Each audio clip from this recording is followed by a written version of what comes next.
ఎందుకమ్మా ఊరికి నన్ను కొడతావు అని నీ బిడ్డ నిన్ను అడిగితే నువ్వేం చెబుతావు? బజార్లో పోయే వాళ్ళందరినీ కొడుతున్నానా? నాకేమన్నా మెంటలా? నాకేమన్నా పిచ్చా? నువ్వేమన్నా నాకు శత్రువా? నువ్వు నా బిడ్డవి, నేను నిన్ను ప్రేమిస్తున్నాను, నువ్వు బాగుండాలి, నీ భవిష్యత్తు బాగుండాలని నేను ఆశిస్తున్నాను. అందుకే అవసరమైతే నీ మీద చేసుకుంటాను. ఎందుకు? నేను నిన్ను లవ్ చేస్తున్నాను, ప్రేమిస్తున్నాను కాబట్టి.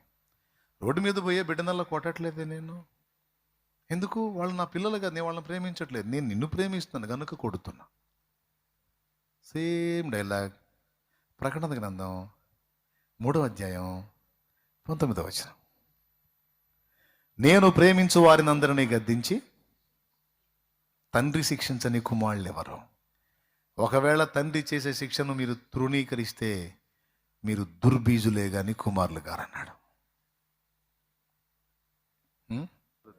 అసలు రాసిన భక్తుడు ఏం రాశాడంటే, శిక్షించి అయినా రక్షించవయ్యా అని రాశాడు. అంటే అర్థం ఏంటి తెలుసా? అవసరమైతే నన్ను కొట్టయ్యా, అంతేగాని నన్ను వదిలేయకయ్యా. నువ్వు వదిలేస్తే సర్వనాశనం అవుతానయ్యా, నన్ను వదలొద్దయ్యా. అవసరమైతే దెబ్బ కొట్టయ్యా, నన్ను సరిచేయి, నన్ను దిద్దుము. దిద్దటం అంటే ఎట్లా? అవసరమైతే దెబ్బ కొట్టు. వాళ్ళ డెప్త్ చూడు.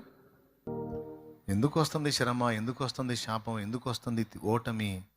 ఎందుకు వస్తుంది దరిద్రత? ఎందుకు వచ్చింది వేదన? ఎందుకు వచ్చింది వ్యాధి?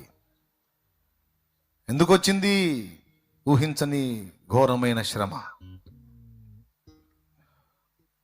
ఇందులో నా దోషం ఏముంది? ఇందులో నా తప్పేం జరిగింది? ఇందులో నా పొరపాటు ఏముంది?